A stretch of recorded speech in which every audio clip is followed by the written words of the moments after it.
Have a nice time. In the last video, you were introduced to the concept of factor groups. Today we will discuss a theorem which ensures the existence of a factor group for a group G and a subgroup H if H is the kernel of a homomorphism from G to some group G dash. This theorem gives us one particular instance in which G by H is a factor group. The theorem says that let phi from G to G dash be a group homomorphism with kernel H.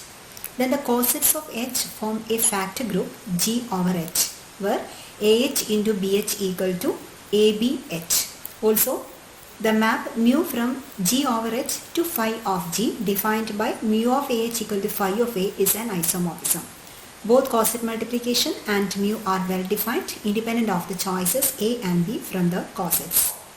Here actually some specifications on the subgroup H is given. It is given that phi is a homomorphism from the group G to some group G dash, and the subgroup H we have taken in such a way that H is the kernel of this particular homomorphism.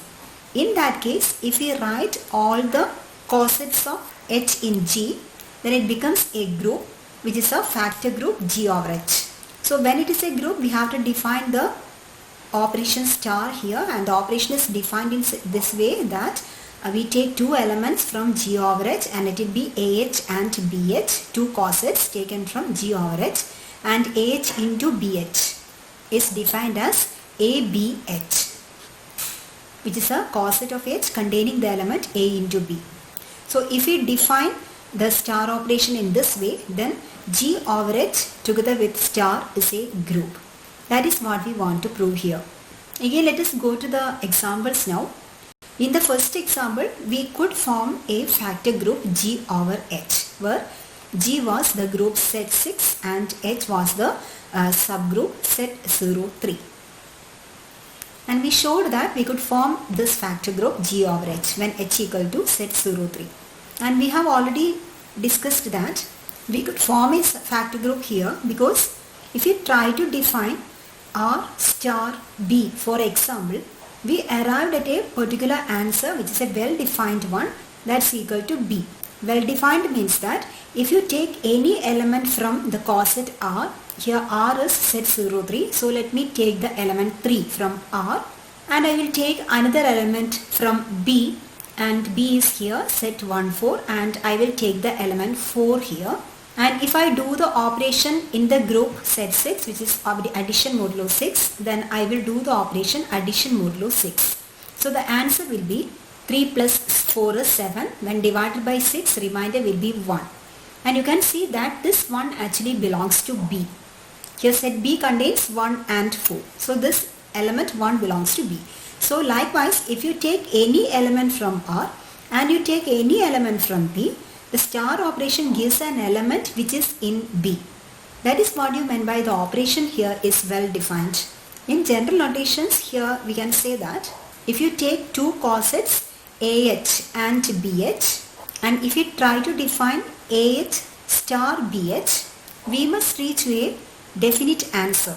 In other words, if you define it as some CH, where C is another element in G, say, then if you take any element from AH, say let it be A1, and if you take any element from BH, let it be B1, and if you do the operation star and assume that we get an answer as C, then if the operation here is well defined, then this C1 should contain in CH. That is what you meant by the operation is well defined. So if this operation coset multiplication is well defined, then clearly the factor group G over H exists. So to show that for a given group G and a subgroup of G which is H, for the existence of the factor group G over H, the operation star between two cosets AH and BH in GH should be well defined. So if you define the operation star in a particular way, and if you show that the operation is well defined, then you can conclude that G over H is a factor group. So that is what we are going to show in the theorem stated. So in this example, we couldn't form a factor group. Why? So in this example, this rho naught H was actually W, then rho 1 H was B, and row 2h was R. Here I want to define W star B. I take two cosets W and B. W is actually set rho naught mu 1 and B is set rho 1 mu 3. So I take an element from W and let it be rho naught, and another element from B, let it be rho 1, and I do the operation star between these two elements. And what is rho naught star rho 1? You can see in the group table that rho naught star rho 1 is rho 1.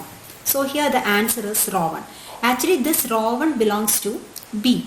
Now let us take another element from W, mu 1, which also belongs to W, and I am going to take another element from B also and let it be mu 3. Then I am going to do the operation star again. And what is mu 3? Mu 1 star mu 3? Mu 1 star mu 3 is rho 2. So the answer is here rho 2. But this rho 2 belongs to R. So here the element answer belongs to B. Here the star operation gives an element in R. Therefore here we cannot define W star B in a well defined manner. So that is why this particular subgroup doesn't produces a factor group of S3. So this theorem provides us a clear idea about the subgroup H, where we can produce a factor group G over H. What is the criteria here? We take a homomorphism phi from G to G dash first. Then we take the kernel of that homomorphism. We have already proved in our previous classes that kernel of any homomorphism is a subgroup of G. So here H is a subgroup of G.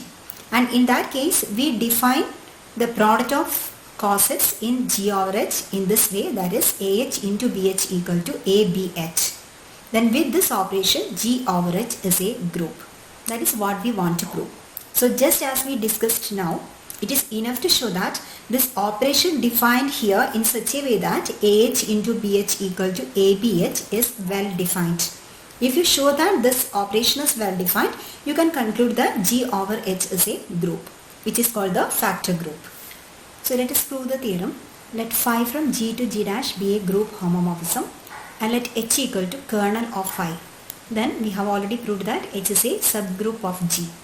And consider set of all left cosets of H in G, which may be denoted by G over H. And we take two elements from G over H, let it be AH and BH, two cosets in G over H. And we define the star operation here, AH star BH equal to ABH. We have to show that this operation we define here is well defined. How can we show that this operation is well defined? You have to take one element from the coset AH and one element from the coset BH, and we will perform the operation star, and we will show that the resulting element belongs to the coset ABH. So let me take an element from AH and let it be AH1 belongs to the coset AH, and another element BH2 belongs to the coset BH. We have to consider the product AH1 into BH2. Now consider the element H1B. Actually this belongs to the coset HB. Remember that if we consider the subgroup H as the kernel phi, then set of all left cosets will be equal to set of all right cosets. That is AH equal to HA for all A belong to G.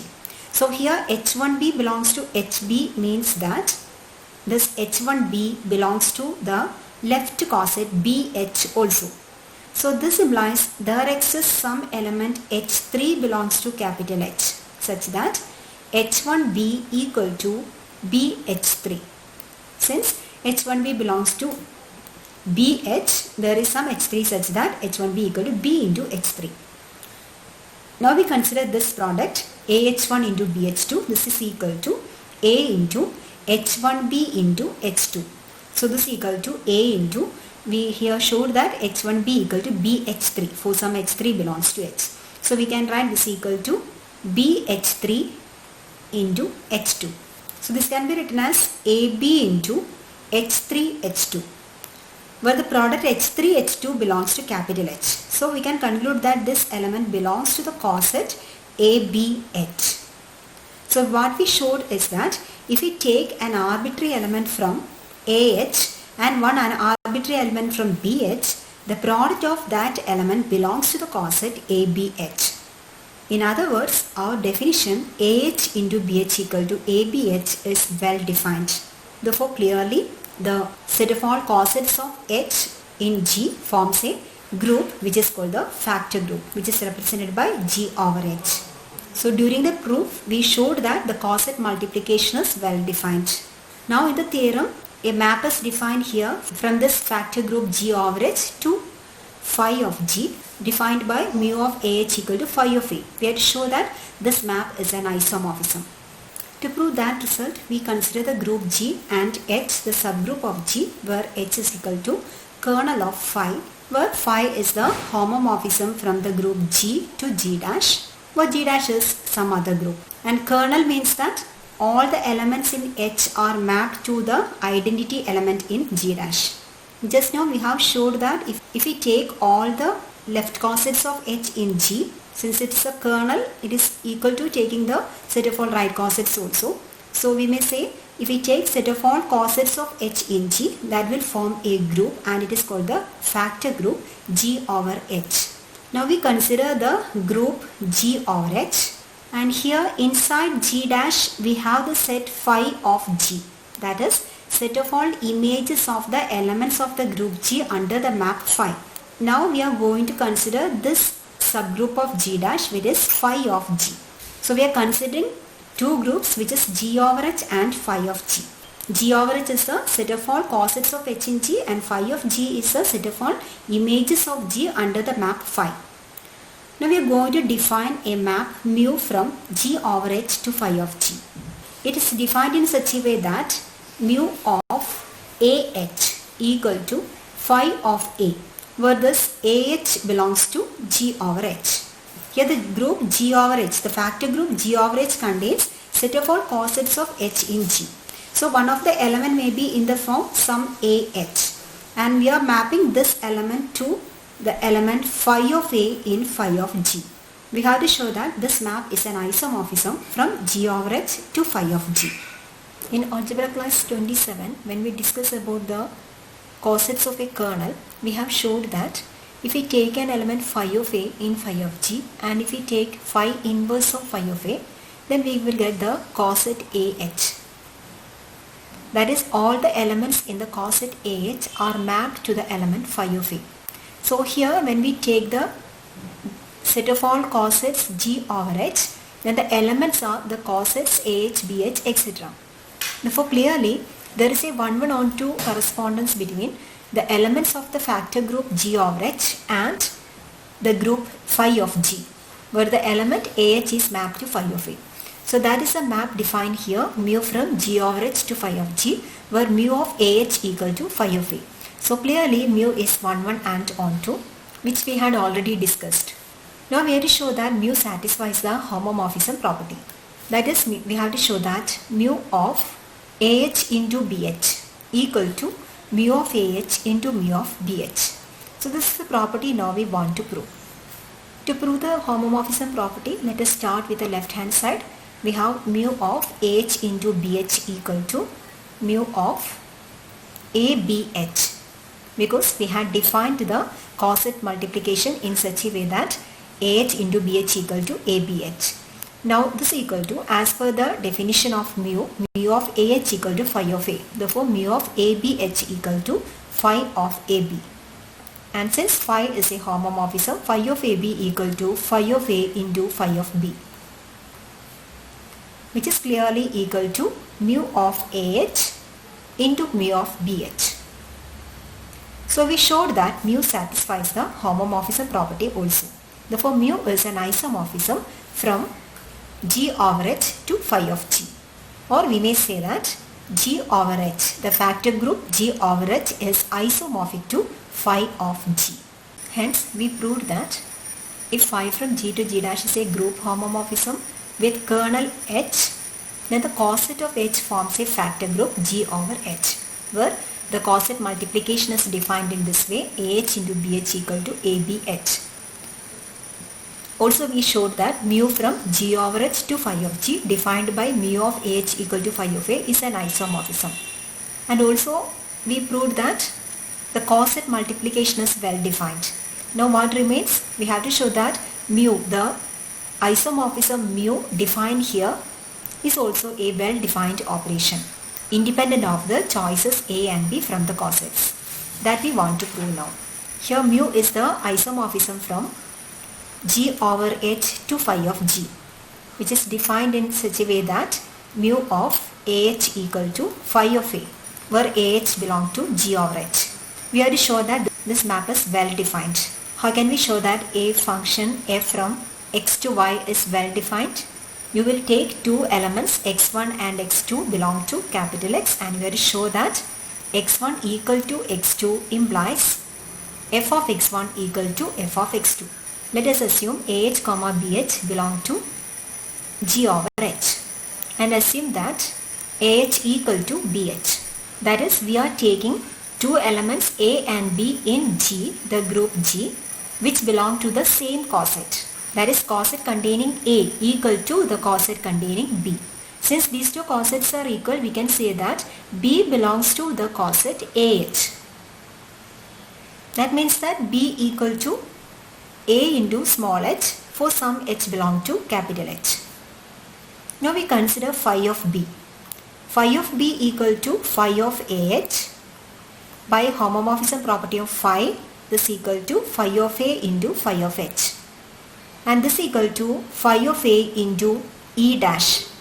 Since H is an element in capital H, which is a kernel of the homomorphism, all the elements in capital H are mapped to the identity element in G dash.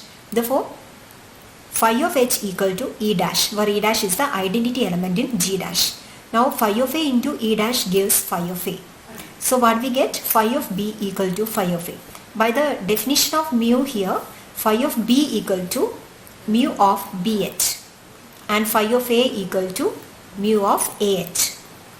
Therefore, what we showed is that if AH equal to BH, then mu of AH equal to mu of BH, which implies mu is well defined. Hence, we proved all the statements of the theorem.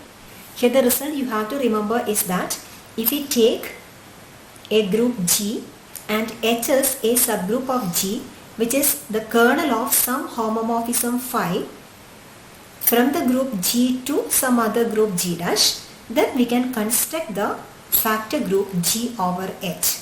We had shown that for all the subgroups H, we cannot construct the factor group, or there doesn't exist the corresponding factor group.